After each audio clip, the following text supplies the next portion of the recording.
Hello everyone. हमारे Donald Trump भी कभी कभी बच्चों वाली बातें कर देते हैं। अब उन्होंने कहा है कि नोबेल नहीं मिला, अब शांति पर भरोसा नहीं है। ग्रीनलैंड पर कब्जे का विचार इसलिए आया, नार्वे के पीएम को चिट्ठी लिखकर उन्होंने बताया। यानी कि वो कह रहे हैं कि मैंने दुनिया में बहुत सारी शांति फैलाने की कोशिश की, पर मुझे नोबेल पुरस्कार नहीं मिला। तो अब वो शांति फैलाने की कोशिश नहीं करेंगे, बल्कि अब वो बहुत सारी अशांति फैला रहे हैं पूरी दुनिया में, और वो ग्रीनलैंड पर कब्जा करने की बात कर रहे हैं। तो अमेरिकी जो राष्ट्रपति हैं डोनाल्ड ट्रंप, उन्होंने नॉर्वे के प्रधानमंत्री जोनास गहर को चिट्ठी लिखी है, जिसमें नोबेल ना मिलने की शिकायत की गई है। पॉलिटिको की रिपोर्ट के मुताबिक ट्रंप ने लिखा कि 8 जंग रुकवाने के बावजूद उन्हें नोबेल नहीं मिला, इसलिए अब उन्हें शांति के बारे में सोचना छोड़ दिया है। ट्रंप ने आगे भी लिखा कि शांति जरूरी है, लेकिन अब वह यह भी सोचेंगे कि अमेरिका के हित में क्या सही है। उन्हें लगता है कि ग्रीनलैंड पर कब्जा करना अमेरिका के हित में सही है, इसलिए वो कर रहे हैं। ग्रीनलैंड पर कब्जा करने की उनकी कोशिश एक वजह यह भी है कि उन्हें नोबेल पुरस्कार नहीं मिला। इसकी वजह से उनके फैसले पर भी असर पड़ रहा है। यानी कि वो नॉर्वे के पीएम शिकायत कर रहे हैं कि मुझे नोबेल पुरस्कार नहीं मिला, इसलिए अब मैं ग्रीनलैंड पर कब्जा करने की कोशिश जरूर करूंगा। तो नॉर्वे के पीएम ने ट्रंप की चिट्ठी मिलने की पुष्टि की है। दरअसल उन्होंने फिनलैंड के राष्ट्रपति अलेक्जेंडर स्टब और नॉर्वे के प्रधानमंत्री दोनों ने मिलकर ट्रंप को टैरिफ बढ़ाने के फैसले के विरोध में एक चिट्ठी भेजी थी। इसके जवाब में ट्रंप ने नोबेल ना मिलने की शिकायत कर दी। जैसे बच्चों वाली हरकतें होती है ना, वो ये काम वो कर रहे हैं इस टाइम पे। ट्रंप ट्रंप बोले ग्रीनलैंड पर हमारा पूरा कंट्रोल होने तक दुनिया सुरक्षित नहीं है। यानी कि वो कह रहे हैं कि अगर जब तक ग्रीनलैंड हमारे कब्जे में नहीं है, तब तक ये दुनिया सुरक्षित नहीं है। बेसिकली वो अपना फायदा वहां पे ढूंढ रहे हैं और अलग अलग बहाने बना रहे हैं। ट्रंप ने चिट्ठी में आगे भी लिखा, उन्होंने कहा कि डेनमार्क उस जमीन यानी कि ग्रीनलैंड को रूस या चीन से नहीं बचा सकता। फिर सवाल यह है कि उसका उस पर मालिकाना हक क्यों होना है। यानी कि वो कह रहे हैं बेसिकली कि अगर आपके पास कोई सामान है और आप उसको सुरक्षित नहीं रख सकते, तो आप उसे दूसरे को दे दें, भले ही वो आपका ही क्यों ना हो। ऐसा कोई लिखित दस्तावेज नहीं है, बस इतना है कि सैकड़ों साल पहले वहां उनकी एक नाव पहुंची थी। लेकिन हमारी नावें भी वहां पहुंची थी। वो कह रहे हैं कि ऐसा कोई लिखित दस्तावेज नहीं है कि जो ग्रीनलैंड है वो डेनमार्क का ही है। वहां पर बस उनकी नाव पहुंच गई, तो इस वजह से उन्होंने उस पर कब्जा कर लिया है। तो अब उसे अमेरिका के राष्ट्रपति डोनाल्ड ट्रंप खुद लेना चाहते हैं। ठीक है। ट्रंप ने आगे लिखा कि नाटो की स्थापना के बाद से उन्होंने किसी से भी ज्यादा नाटो के लिए काम किया है। अब नाटो को भी अमेरिका के लिए कुछ करना चाहिए। यानी कि बेसिकली वो मांग कर रहे हैं कि मैंने अब तक नाटो के लिए बहुत कुछ किया, अब नाटो जो है वो मिलकर मुझे ग्रीनलैंड दे दे। उनकी मांगे भी अजीबोगरीब होती हैं। उन्होंने कहा कि दुनिया तब तक सुरक्षित नहीं है जब तक ग्रीनलैंड पर अमेरिका का पूरा कब्जा ना हो जाता। उन्होंने दावा किया कि ग्रीनलैंड अमेरिका के हाथों में होने से नाटो और भी ज्यादा मजबूत और प्रभावी हो जाएगा। ये उनकी अलग अलग दावे होते हैं। ट्रंप हमेशा नोबेल पुरस्कार लेने की इच्छा जताते रहे हैं। ट्रंप ने सबसे पहले नोबेल लेने की इच्छा भारत और पाकिस्तान के बीच मई 2025 में हुए संघर्ष को रुकवाने के दावे के साथ जताई थी। उन्होंने कहा था कि उनके कारण न्यूक्लियर देशों के बीच जंग की स्थिति टली है। पाकिस्तान ने भी ट्रंप को धन्यवाद देते हुए उन्हें नोबेल के लिए नॉमिनेट भी किया था। हालांकि भारत हमेशा इस ट्रंप के इस दावे को खारिज करता रहा। भारत ने हमेशा कहा है कि ये युद्ध जो था वो ट्रंप ने नहीं रुकवाया, लेकिन ट्रंप अलग अलग जगह पे अलग अलग तरीके से यही बात कहते रहे हैं कि हमने भारत और पाकिस्तान की जंग को रुकवाया है। अक्टूबर 2025 में वेनेजुएलाई नेता मारिया मचाडो को नोबेल पुरस्कार से सम्मानित किया गया। उन्होंने वेनेजुएला के लोगों के लोकतांत्रिक अधिकारों के लिए उनके प्रयासों और तानाशाही से शांतिपूर्ण लड़ाई के लिए यह सम्मान मिला था। जब यह मचाडो को मिला तो ट्रंप ने नाराजगी जताई थी। उन्होंने कहा था कि जिमी कार्टर के बाद वह पहले राष्ट्रपति हैं जिन्होंने कोई नया युद्ध नहीं शुरू किया, बल्कि सभी जगह शांति फैलाने का ही प्रयास किया है। तो ये नोबेल पुरस्कार उन्हें मिलना चाहिए था, लेकिन उन्हें मिला नहीं, तो इस बात से वो काफी नाराज हो गए थे। मचाडो ने अपना नोबेल पुरस्कार ट्रंप को दे दिया है। हालांकि मचाडो की इसमें अपनी कुछ मतलब फ़ायदे नज़र आ रहे हैं। उन्हें लगता है कि अगर वो नोबेल ने ट्रंप को दे देंगी तो शायद उन्हें वेनेजुएला का राष्ट्रपति या वेनेजुएला का शासन करने का मौका मिल जाए। ठीक है। मचाडो ने हाल ही में अपने नोबेल शांति पुरस्कार का मेडल ट्रंप को गिफ्ट कर दिया है। हालांकि ये रूल होता है कि जिसे पुरस्कार मिला है वो किसी और को नहीं दे सकता, और लेकिन फिर भी उन्होंने यहाँ पे दिया है। ट्रंप ने गुरुवार को व्हाइट हाउस में वेनेजुएला की विपक्षी नेता मारिया कोरिना मचाडो से मुलाकात की। वेनेजुएला के राष्ट्रपति निकोलस मादुरो को अगवा करने के बाद उनको किसी भी वेनेजुएलाई नेता से पहली बार आमने सामने की मुलाकात करने का मौका मिला। यानी कि जब से उन्होंने वेनेजुएला के राष्ट्रपति और निकोलस मादुरो को उठा लिया था, वहां से किडनैप कर लिया था, उसके बाद वो पहली बार किसी वेनेजुएला के नेता से मिले हैं, और वो मारिया कोरिना मचाडो थी। ठीक है। मुलाकात के बाद मचाडो ने कहा कि मुझे लगता है अब आज हम वेनेजुएला वासियों के लिए एक ऐतिहासिक दिन है। हम ट्रंप पर भरोसा कर रहे हैं। ये देख सकते हैं आप कि ट्रंप है, ये वहाँ की जो वेनेजुएला की मतलब विपक्ष की नेता थी मारिया मचाडो है, और ये रहा उनका पुरस्कार जो वो इन्हें ट्रंप को देके वहां पे फोटो खिंचवा रही हैं। ठीक है। फोटो के जरिए ट्रंप ने ग्रीनलैंड को चेतावनी दी है। उन्होंने कहा कि व्हाइट हाउस में 14 जनवरी को अमेरिकी विदेश मंत्री मार्को रूबियो और उपराष्ट्रपति जेडी वेंस ने के साथ डेनमार्क के विदेश मंत्री लार्स लोके रासमुसेन और ग्रीनलैंड के विदेश मंत्री विवियम मोट्स फेल्ट ने बैठक की थी। इस बैठक में कोई बड़ा समझौता तो नहीं हुआ, लेकिन बैठक के बाद व्हाइट हाउस ने सोशल मीडिया पर एक फोटो साझा की जिसमें ग्रीनलैंड पर अमेरिका के नियंत्रण को बढ़ावा दिया गया। तस्वीर में सड़क पर ग्रीनलैंड का झंडा लगे दो स्लेज दिखाई दे रहे थे, और एक रास्ता व्हाइट हाउस की ओर अमेरिकी झंडे की ओर जाता है, दूसरा रास्ता अंधेरे और बिजली की ओर जाता है जहां चीन और रूस का झंडा लगा हुआ है।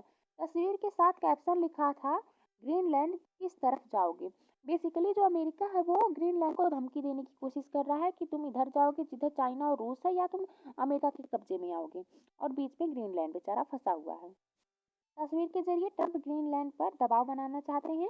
अगर चीन और रूस की तरफ गए अगर जो ग्रीनलैंड है वो चीन और रूस की तरफ गया तो अंजाम बुरा हो सकता है, जबकि अमेरिका की तरफ आने से उसकी जो शांति बनी रहेगी। ये सब दिखाकर जो ट्रंप है वो हम ग्रीनलैंड पर दबाव बनाना चाहते हैं।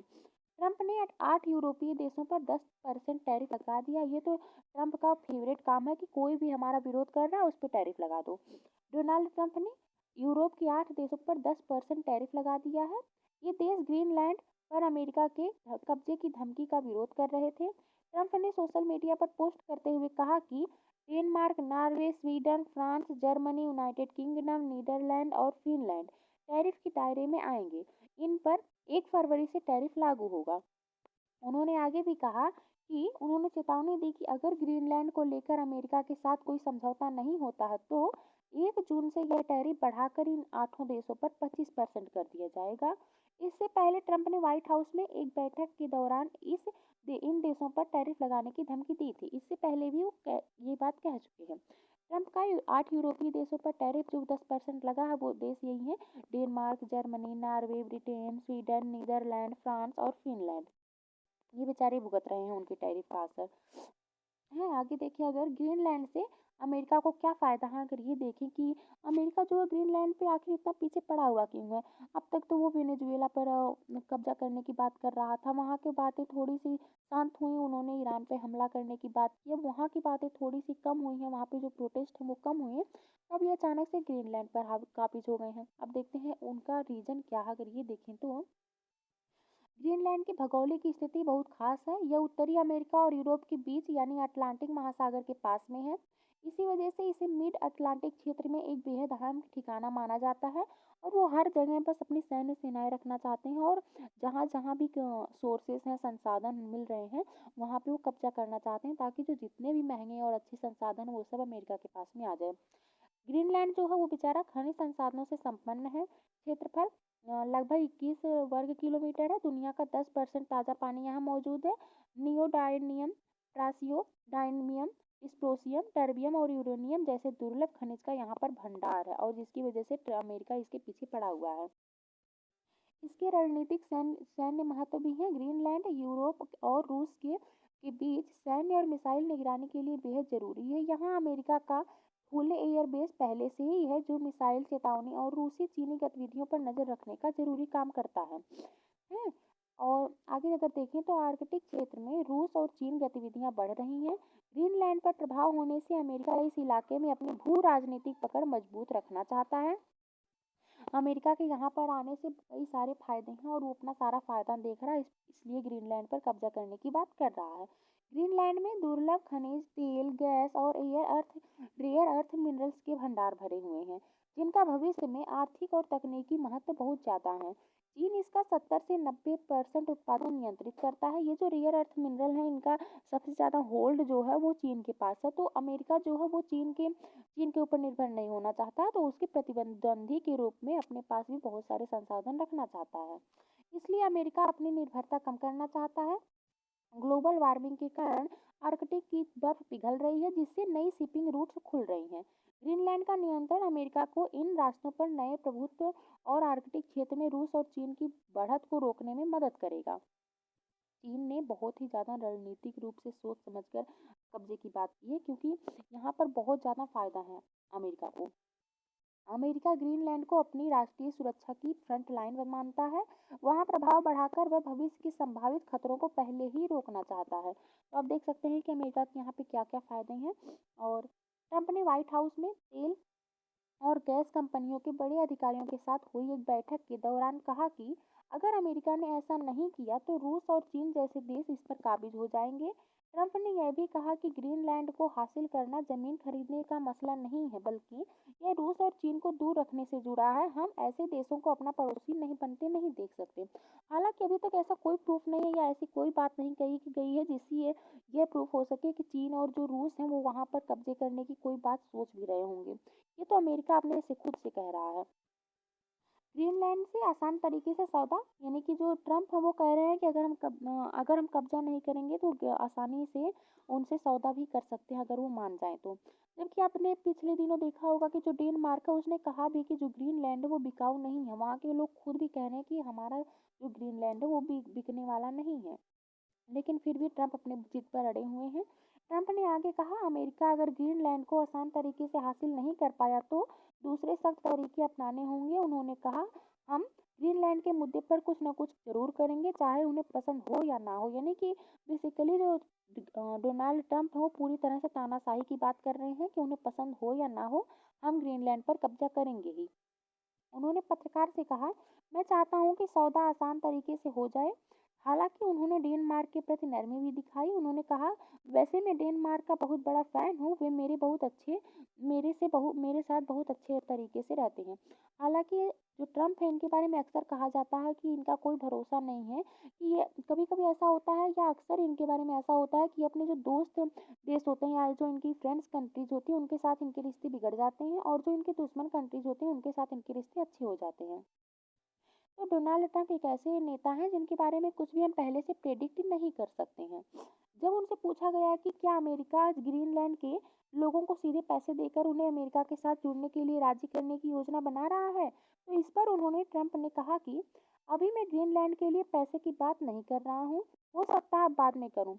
ऐसा लगता है जैसे वो मतलब कोई खेल खेल रहे हैं या कोई मजाक की बात कर रहे हैं, आसानी से कुछ भी बोल देते हैं। ट्रंप ने इस मुद्दे को राष्ट्रीय सुरक्षा से जोड़ा। ट्रंप ने ग्रीनलैंड के पास रूसी और चीनी नौसेना की बढ़ती गतिविधियों का हवाला दिया जिसमें डिस्ट्रॉयर और पनडुब्बियां शामिल हैं। ट्रंप ने जोर देकर कहा कि हम रूस और चीन को ग्रीनलैंड पर कब्जा करने नहीं देंगे। ऐसा ट्रंप कह रहे हैं। उन्होंने कहा कि वे चीन और रूस दोनों को पसंद करते हैं। उनके नेताओं यानी कि व्लादिमीर पुतिन और शी जिनपिंग को के साथ उनके अच्छे संबंध हैं, लेकिन वे ग्रीनलैंड को उन्हें नहीं दे सकते। यानी जो कह रहे हैं कि हम हमारे और दोनों बहुत अच्छे फ्रेंड हैं, लेकिन इसका मतलब ये नहीं है कि हम उन्हें ग्रीनलैंड को दे दें। ट्रंप से पूछा गया कि अमेरिका को का पहले से ही वहां सैन्य अड्डा है तो कब्जे की क्या जरूरत है। इस पर ट्रंप ने जवाब दिया कि लीज यानी कि लीज का अर्थ होता है पट्टे पर लेना या फिर किराए पर लेना, भाड़े पर लेना। तो वो कह रहे हैं कि लीज काफी नहीं है। उन्होंने कहा कि जब हम मालिक होते हैं तो इसकी रक्षा करते हैं, लीज की रक्षा उतनी नहीं की जाती है। ना ऐसे बेसिकली सही बात ये है कि जब हम किराए पर या भाड़े पर कोई चीज़ लेते हैं तो उसकी सेफ्टी का उतना ध्यान नहीं रखते हैं जितनी हम अपनी खुद की चीज़ों को का ध्यान रखते हैं। तो वो कह रहे हैं कि हमें पूरा मालिकाना हक चाहिए। ट्रंप ने पुरानी कूटनीति की आलोचना भी की। उन्होंने कहा कि देश 100 साल के सौदे नहीं कर सकते बल्कि मालिकाना हक से ही रक्षा होती है। ट्रंप 2019 से यह कहते आ रहे हैं कि वह डेनमार्क के स्वायत्त क्षेत्र ग्रीनलैंड को खरीदना चाहते हैं, जबकि अमेरिका और डेनमार्क दोनों नाटो के सैन्य गठबंधन के सदस्य हैं। अगर ट्रंप ग्रीनलैंड पर कब्जा करने की दिशा में आगे बढ़ते हैं, तो इसका मतलब यह होगा कि अमेरिका नाटो के इस सदस्य के खिलाफ खड़ा हो रहा है। तो बेसिकली उन्हें जिनकी रक्षा करनी थी वो उन्हीं के खिलाफ खड़े हो रहे हैं, ऐसा माना जाएगा अगर वो डेनमार्क पर हमला करते हैं तो। डेनमार्क ने हमले की धमकी दी थी। वो छोटा सा देश है बेचारा, अमेरिका के सामने कितना ही टिक पाएगा। डोनाल्ड ट्रंप की ग्रीनलैंड पर कब्जे की धमकी डेनमार्क ने जवाब दिया था, अगर कोई विदेशी ताकत उनके इलाके पर हमला करती है तो सैनिक आदेश का इंतजार किए बिना तुरंत कार्यवाही होगी, ऐसा डेनमार्क ने कहा था। बिना आदेश हमला करने का नियम 1952 का है। तब डेनमार्क ने अपनी सेना के लिए एक नियम बनाया था कि जिसके मुताबिक विदेशी ताकतों के देश पर हमला करने की स्थिति में सैनिकों को तुरंत लड़ना होगा। इसके लिए उन्हें किसी सीनियर अधिकारी की इजाज़त की ज़रूरत नहीं होगी। ये डेनमार्क का एक समझौता या उसका एक नियम है। और ग्रीनलैंड पर डेनमार्क का नियंत्रण है। अमेरिका ने के व्हाइट हाउस में यह विचार किया जा रहा है कि ग्रीनलैंड के नागरिकों को भुगतान कर उन्हें डेनमार्क से अलग होकर अमेरिका में शामिल होने के लिए राजी किया जाए। जबकि जो ग्रीनलैंड के लोग हैं वो कह चुके हैं कि हमारा जो ग्रीनलैंड है वो बिकाऊ नहीं है, उसके बाद भी ये योजना बनाई जा रही है व्हाइट हाउस में। इस योजना को एक बिजनेस डील के तौर पर देखा जा रहा है। अधिकारियों के मुताबिक ग्रीनलैंड को अमेरिका के साथ जोड़ने के लिए पैसे का प्रस्ताव केवल एक विकल्प है। इसके अलावा कूटनीतिक समझौतों और यहाँ तक कि एक सैन्य बल की इस्तेमाल, जो वो कह रहे हैं वहाँ के अधिकारी की जो पैसे देकर खरीदने की बात है वो सिर्फ एक विकल्प है, और जो वहाँ पे सैन्य बल के इस्तेमाल का भी बात है वो भी एक विकल्प की तरह ही विचार किया जा रहा है। ज़रूरी नहीं कि हम वहाँ पे सैन्य बल से ही कब्जा करने की बात करेंगे। अगर आप देखें तो ग्रीनलैंड और डेनमार्क का कंट्रोल कैसे है, तो ये रहा अमेरिका, यहाँ पे है कनाडा, और यहाँ पे ये सबसे बड़ा जो द्वीप है ग्रीनलैंड है, काफ़ी समृद्ध है यहाँ संसाधनों से, और यहाँ पे है डेनमार्क। तो इस डेनमार्क का यहाँ पर कब्जा है और अमेरिका अपना कब्जा यहाँ पे करना चाहता है। तो लोकेशन आपको समझ में आ गई होगी ग्रीनलैंड की। Thanks for watching. आज के लिए इतना ही। उम्मीद है आपको जो समझाया गया वो समझ में आया होगा। ठीक है।